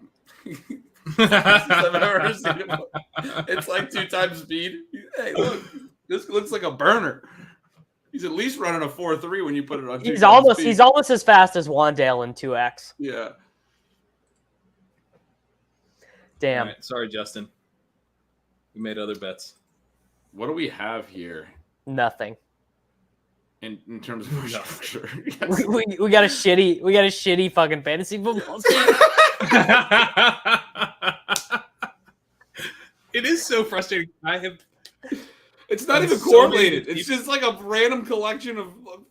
The sickening thing is it actually is very correlated. It's just not correlated to the one player we wanted, which was Patrick Mahomes. Right. It's actually like if you drafting Visca and Rojo again. if you actually go through, I think every player on our team is correlated with one other player at least. Well, we got that going for us, which is Well, actually, it is funny because we do have 2 Jags, so we're good either way with Visca. This guy. I like that the theme of tonight's show was you just have to take bad players sometimes, and I think we really hammered that home with these selections of Alec Pierce, Odell Beckham, and Hunter Henry. Well, what I would like to point out is that we have Tyreek Hill correlated with Hunter Henry in Week 17. And Ramondre. And we also have Daniel Jones double stacked with Kadarius Toney, Wan'Dale Robinson, Jonathan Taylor, and Alec Pierce coming back. I mean, that's that Week 17 correlation that we're talking about. Who cares about Mahomes? We just need Mahomes to get us there. 20. Honestly, Galaxy brain, paint yourself a picture. Mahomes blows up Week 16. We use his points. Stinks Week 17. They already have the division locked up. Handing the ball off to Rojo. Easy peasy, baby. This is a soft fade of that KC game. We still have pieces, but we didn't go all in. At least 20% that you want 5 guys from that Giants-Colts game in Week 17. It would be so much if that game is in New York. Unfortunately, if that game was in Indianapolis, I don't know. Maybe it would be more interesting to me. Gretch, I think we just talked ourselves into this team. I'm kind of into it, guys. Gretch, I have a last pick. Yeah, go ahead. Our last pick, we could do Marlon Mack for the Texans come back to this gross Jags double.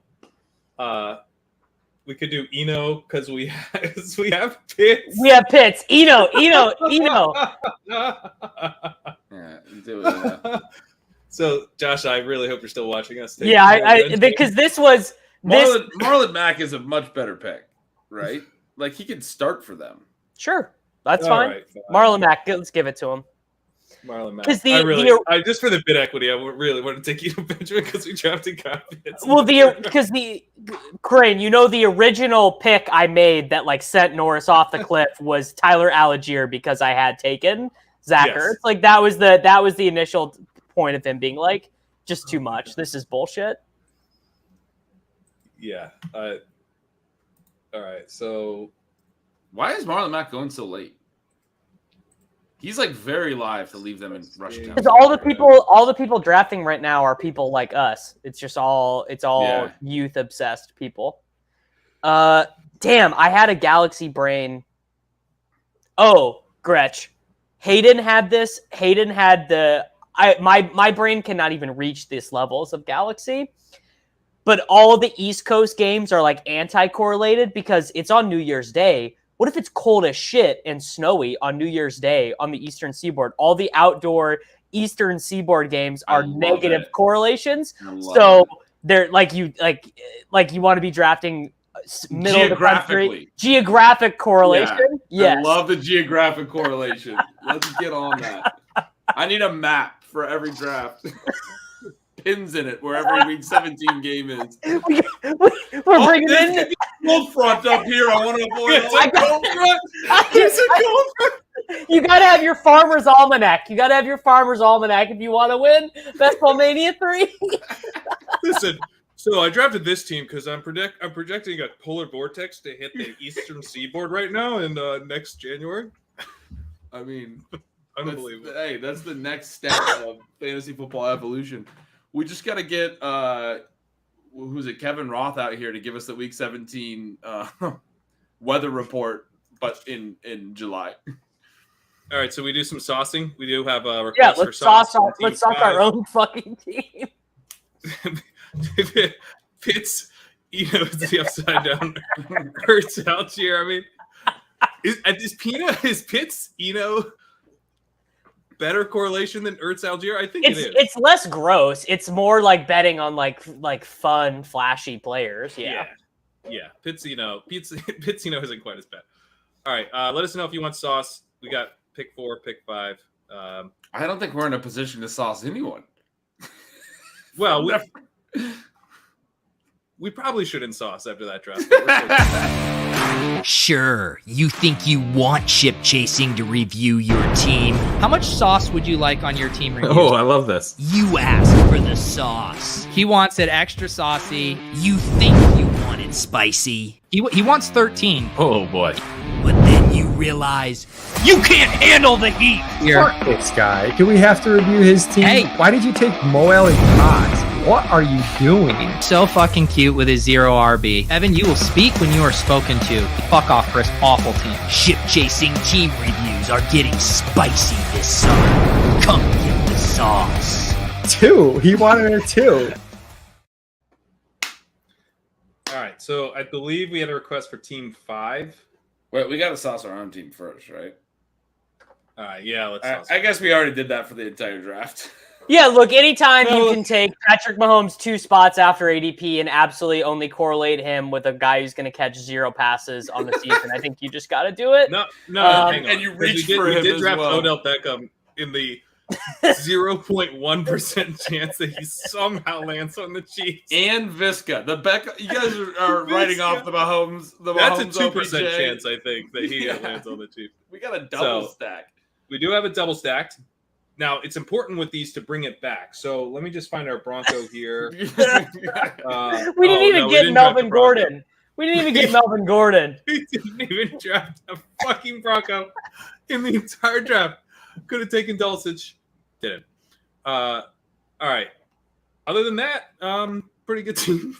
Good team. Other than like, how many passes combined are our running backs going to catch? Like 16 after ETN. Well, this is half-point PPR, which is important. You want to factor that in? Well, ETN's going to re-injure his foot in week 3 of the preseason, and we're going to be down to needing points from Marlon Mack. Well, honestly, so John Shipley was on a Good Football Show with us, and he was saying he thinks that James Robinson will play on third downs, like even if he's lost explosion, because they trust him so much as a pass blocker. So like ETN might be like a Kenyon Drake like explosion back who doesn't actually catch a lot of passes. It could be ETN setting up to be the worst 3rd-round pick since Felix Jones. ETN is a bad 3rd-round pick, and I was hammering him in like the 5th, 6th range when he was there. But that price difference makes. I mean, I disagree with all of that, but okay, you're into him in the 3rd. Well, I don't love him in the 3rd, but like all of that was predicated on James Robinson being healthy enough, and it's going to be tough for him to get back. Even if he is a good pass catcher, it's going to be tough for him to get back from the Achilles. Like new coaching staff. They don't owe any allegiance to James Robinson. Yeah, but it's him or Snoop Connor. No, it just concerned me that they were like because I was saying like, what about the Achilles? Like, how much faith do you have that he'll be like fully healthy? He's like, not a ton, but I still think he'll be out there, even if like he could be Daria Gumbawale, you know what I mean? Just like sure, value out. He could, but like to be like, oh, now we're out on ETN because a guy who's coming back from an Achilles tear late season. That's the part I was saying I disagreed with, but it's like I don't know. That's concerning. I'm definitely not concerning out. to hear. It's just it's like the downside scenarios start to become a little bit more prominent in my mind when his price jumps by 3 rounds. Yeah, that's fair. All right, who are we saucing? Sauce in the 5 slot here. Did I take one too many running backs? 5 slot. All right. Lamar Jackson, Kirk Cousins. He's got A.J. Dillon, Tony Pollard, Darrell Henderson, Darrell Williams, Gus Edwards, Hassan Haskins. I think. Did you take any running backs? Yeah. I mean, anytime you can take the 4th running back on the Arizona Cardinals and a guy who's not going to make the Titans in a 0 RB build, I think you just got to jump at it. Yeah. I would try to take more than 3 running backs generally, yeah. Jamar Chase, Mike Williams, Deontay Johnson, Drake London, Alan Lazard, Michael Gallup, George Pickens, Khalil Shakir. Is there a correlated pick on this team? He's got Mark Andrews and Lamar. Mark Andrews and Lamar, yeah. He's got Irv and Cousins. Oh yeah, anytime you get back Cousins with Irv Smith, you've definitely you got to get Cousins. Does he have a Steeler? Does he have a single Steeler? He has George Pickens. Okay. I've always said that all Lamar, Kirk Cousins needed to unlock his real fantasy ceiling is an Irv Smith breakout. Was a tight end coming back from a catastrophic lower body injury? You got to get Adam Thielen. You just got to draft Adam Thielen. Also, you cannot draft a 2-down running back as an attempt to stack him with your quarterback, dude. You blew it. All right. That was a Ronald Jones joke. All right. Who else we got? That's a Ronald Jones joke. That was a pretty good receiver room, though. And the tight end, I mean, that's a solid tight ends, but yeah. I think 9 asked for Sauce, right? Who else? Oh, Team 3 asked for Sauce here. 3. Weren't we Team 3? Oh, Josh, you got me there. You got me. That's funny. Team 3, yeah. Team 4. 9 did ask as well. I want to see this Team 9 or Team 4. What are we doing? 4? This is Team 4. Justin Herbert and Davis Mills. So, Davis, are you pushing? Like, if you have Herbert, are you pushing it this far? I think this is bad because you're expecting Herbert to be good, but I don't think we're expecting her. Like, I don't even think with Josh Allen you push it that far. I still think you want a second quarterback you feel has some ceiling and is like a favorite to start 17 games. So it's like the Texans could just go in any direction. And Osimo just published that article last week showing how much extra playoff points a third quarterback is worth. Like, it actually impacts your expected value of your team. So I can't imagine having only 2 quarterbacks, the second one of which is being super shaky, is like that good. Like, I think this is the same argument that people make when they're like, if you take Kelsey in the first round, just don't take a second tight end, bro. It's like, it doesn't feel structurally sound to me. Agreed. The quarterbacks were a bit more expensive here than usual. Zach Wilson went undrafted, so no, I don't. Okay. Wow. Yeah. Never mind. Yeah, there's no opportunity cost there. Zach Wilson, Tannehill, and Carson Wentz are still sitting there undrafted. Davis Mills. That's why I thought they were more expensive, because the guys didn't go. Yeah, jeez. You're gonna like his tight end, though, Davis. Did you see who he took in the 20th round? Wow. All right. There's his third quarterback. I take it all back. You don't need the quarterback points when you're getting your quarterback points in flex. This team wins the draft. Now, if you are taking Taysom Hill, as we talked about before, it'd be one thing, right? If it's like, oh, Taysom Hill, yeah, we had Zach Ertz, definitely not who I am pairing Taysom Hill with. I guarantee you that. You cannot take him with Zach Ertz. You can't take him with a guy who, like, by the end of the year. He might be retired. We joke a lot, but this is a tight end room that's getting zeros at least 5 weeks this year. Minimum. Like, Zach Ertz is like an ankle turn away from, like, who is the guy on the Bills who left at halftime? Yeah. Zach Ertz is 35, dude. He's not being paid enough for this shit. Like, he's just going to be done. Was it Vontae Davis? Vontae Davis, yeah. Zach Ertz is going to Vontae Davis as soon as his ankle turns. So, I don't know what the spice level here was asked for, but this I'm gonna turn it up a little bit, because this team has he did the Ertz Algier correlation. He double stacked Burks and Woods, and then let Ryan Tannehill go undrafted to take Davis Mills. To take Davis Mills, and then he didn't. No, I mean, sorry, dude. You're not winning. You're not winning $2 million. That's my opinion. We're not gonna win it on this team either. You aren't either.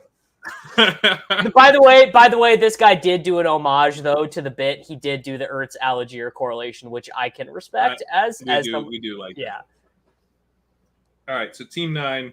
I'm still flabbergasted that Tannehill went undrafted for Davis Mills. Was- That was the best, like, actual good sauce. That's I like can't believe you noticed that. He had the double Titans receivers. it's letting the galaxy in your brain like go too far, like extend, like it's like sure, The maybe universe is expanding too rapidly. like maybe Ryan Tannehill's not a great pick. Maybe he might by week 17 be on the bench for Malik Willis, but you did not draft that way, right? Yeah.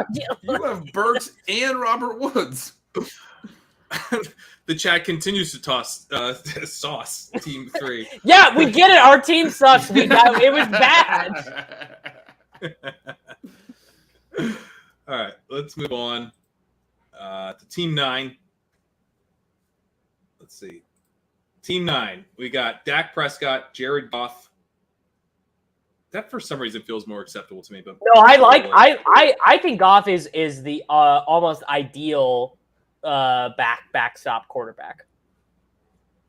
You're not taking 3 there with Goff and Dak? I don't know what it would have to depend on how much he has those guys stacked up. If they're single stacked or whatever, but if he's got double stacks on them, I would take I with Derrick Henry, I would take a 5th running back because I'm expecting him to miss multiple games this season.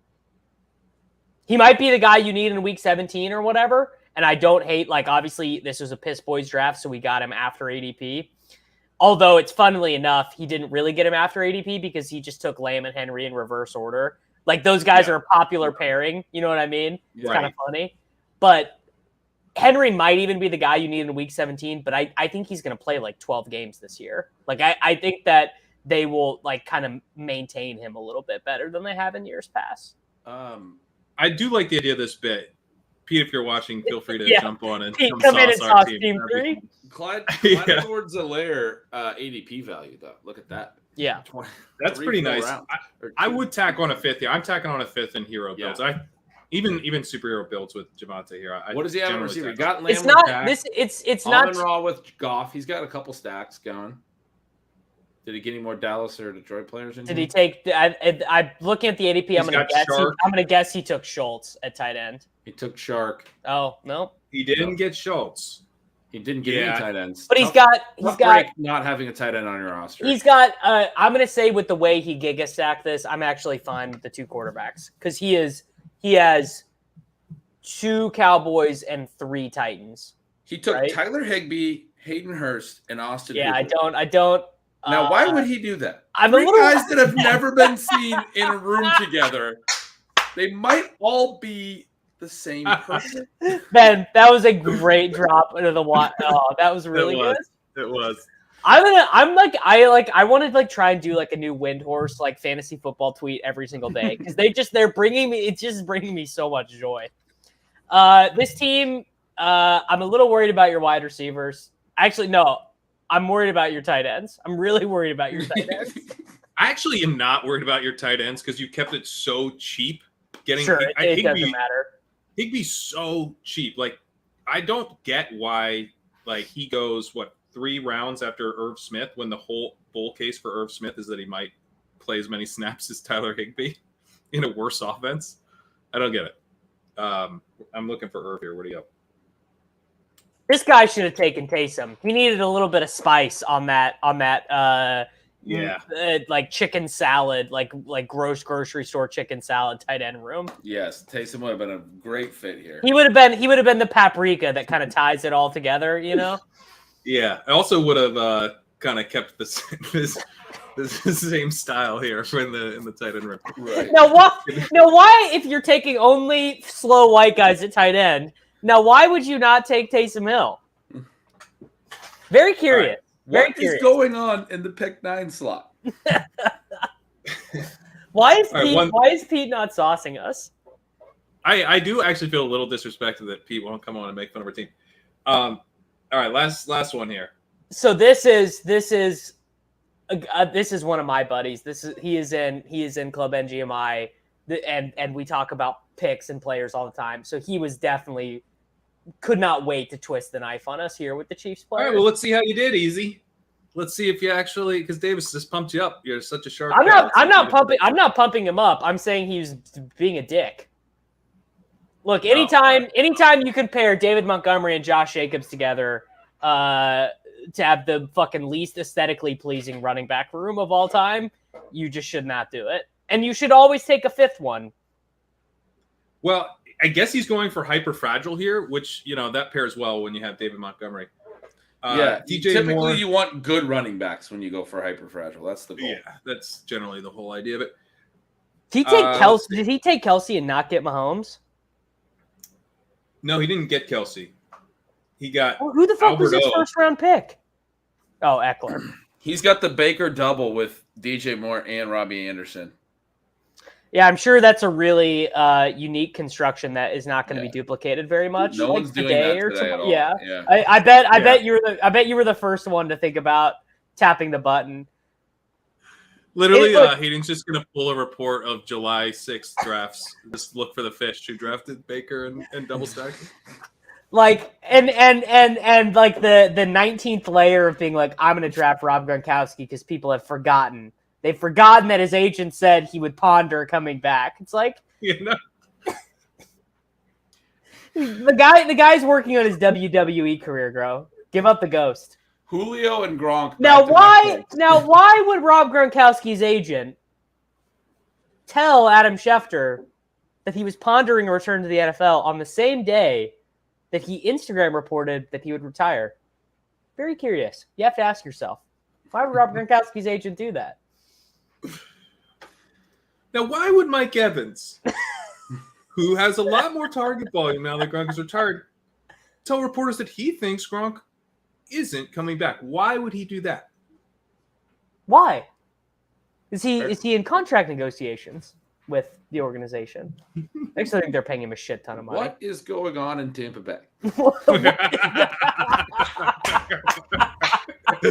Thanks for landing that plane, Ben.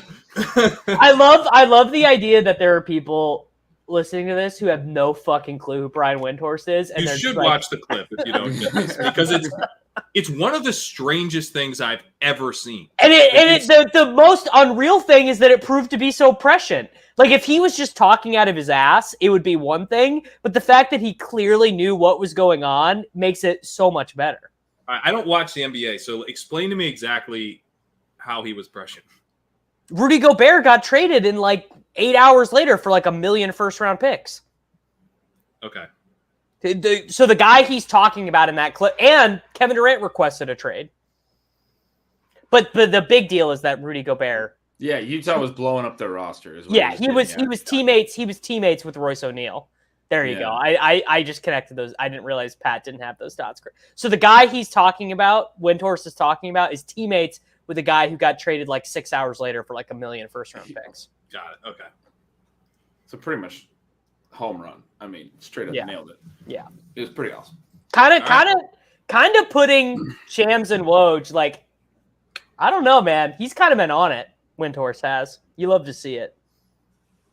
Good for Windhorst. It was a bizarre.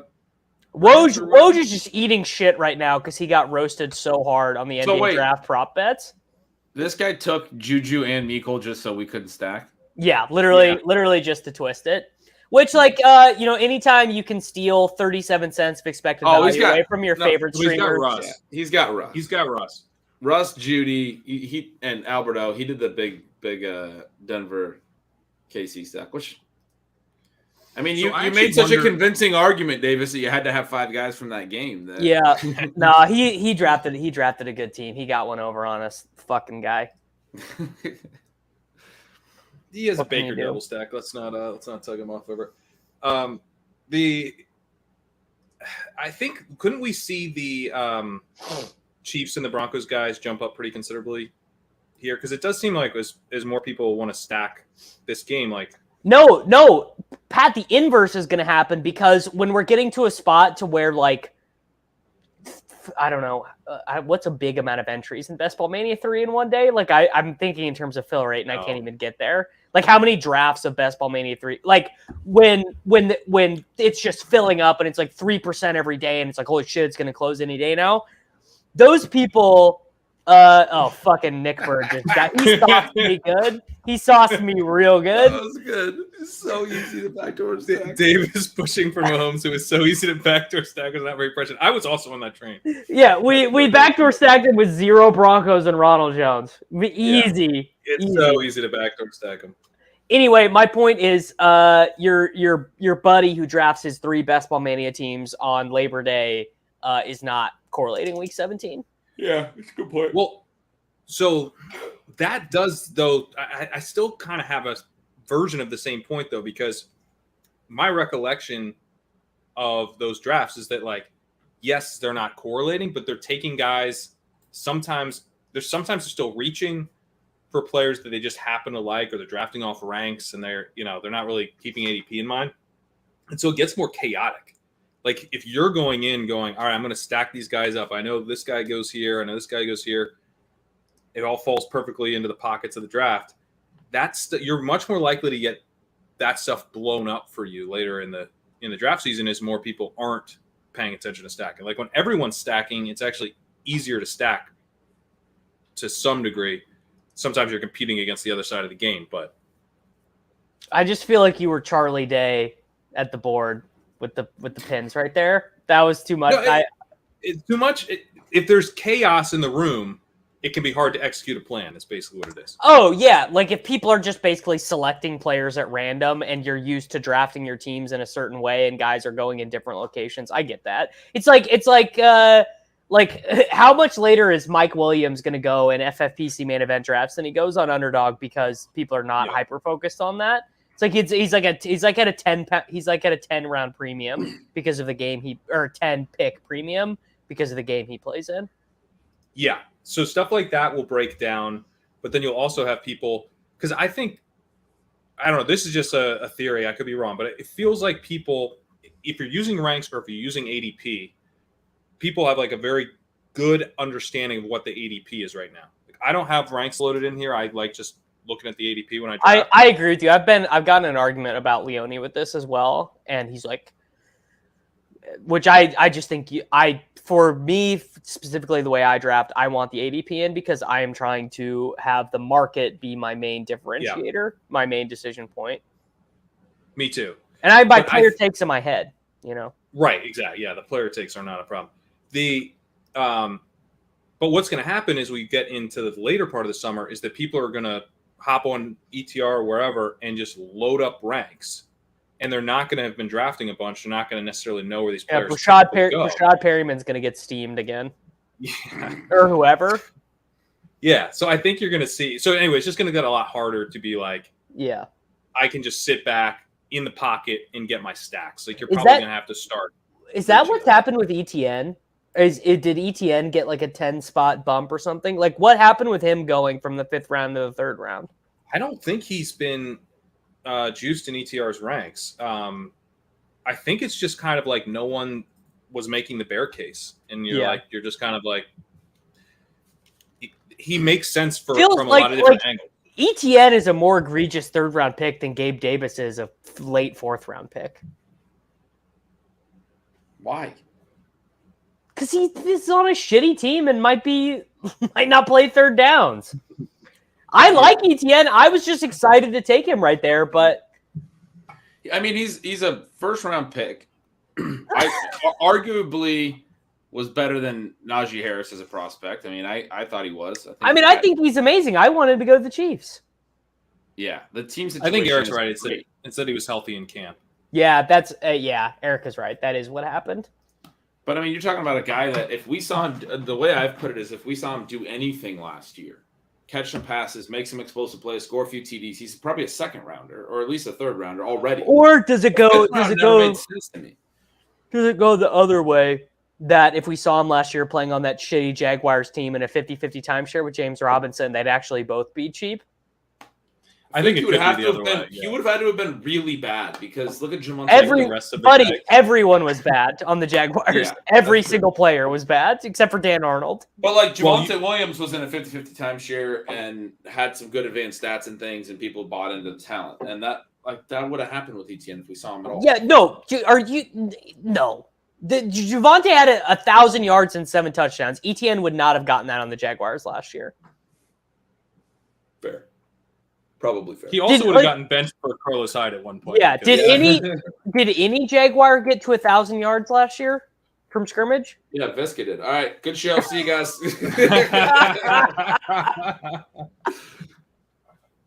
That vacation was pretty long. Yeah. Probably not. I doubt any Jag did. No. It would have been Marvin Jones. No. Marvin Jones, 832. James Robinson, 989 from scrimmage with 8 touchdowns. Yeah. James Robinson, obviously. All right, guys. Let's get out of here. Let's get out of here. Davis, tell people what you got going on. Sports Grid.